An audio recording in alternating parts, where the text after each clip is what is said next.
Hi, good morning. My name is Dafydd Burne-Jones, and I'm here in Scottish Opera's back dock to give you a quick tour of the rehearsal room of Tosca and the set as we work with it in the rehearsal room. We've got some of it stacked back here, and we're moving on through to the rehearsal room where you'll be able to see a great deal more of it in there and ready to work with. We've started rehearsals already on Act 1, which is on the floor through there, and we've got bits of Act 2 passing behind me here, and we're heading on through the huge doors to get us into the main rehearsal room where we're actually rehearsing Act 1 already.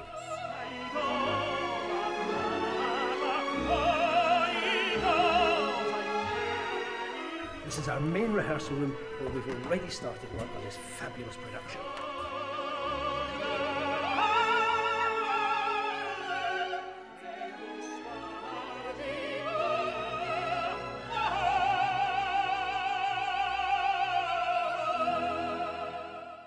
So here we are on the set of Act 1, and we're in the church of Sant'Andrea della Valle in Rome. And as you can see, there's this beautiful chapel here, the Attavanti Chapel. And if we go through these gates, you can have a slightly closer look at the back end of it. Now, they look pretty heavy and metal from the front, but in fact, they're not at all. They're very, very light indeed. We've broken a bit of it down here, in fact. If you have a look, you can see that it's partly polystyrene. Now, we'll be fixing that. It's a very old set, this. It was made in 1980, and we've been using it for 32 years. It's been all over the world. It's been to New Zealand, it's been to America, it's been to Italy, it's been to Spain, it's been everywhere. And every time it comes back, we do a bit more work on it and keep it fixed up and in good condition.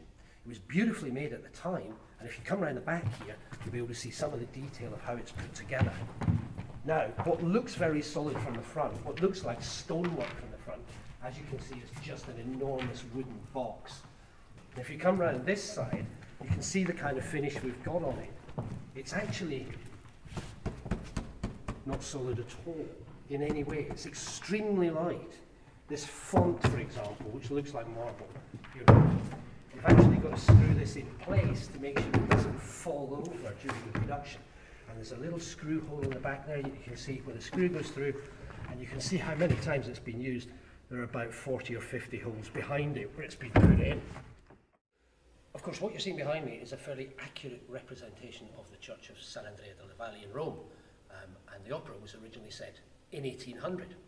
However, if you follow me around here, you'll see something quite different. You would not expect to see a military coat like this in 1800, nor indeed would you expect to see a telephone on stage, and we have both of them. We've updated the opera to the 1940s, to the period when the fascists were in charge in Rome and Mussolini was in charge of Italy. And the costumes reflect that.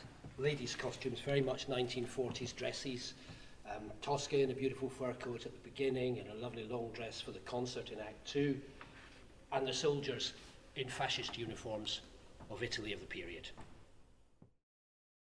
Now, we've come around to look at some of the props that are in the show. It's a very busy show. There are 30-odd choristers in it and 10 or 12 actors who are involved in the first act, in the big scene in the church, and half a dozen children. The first act, as I said, was set in the church, so we have some holy water to sprinkle, and we have a beautiful old thurible here, although it's not a real one. This is made out of wood, sticky tape, foil and plastic, made in our props workshop, but looks exactly the same as the real thing and works exactly the same as the real thing. You can actually put proper incense in this.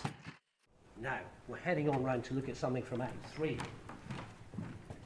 We may have made the thurible in our prop store, but this was lifted from World War II. This is an original machine gun which sits on the battlements in Act 3.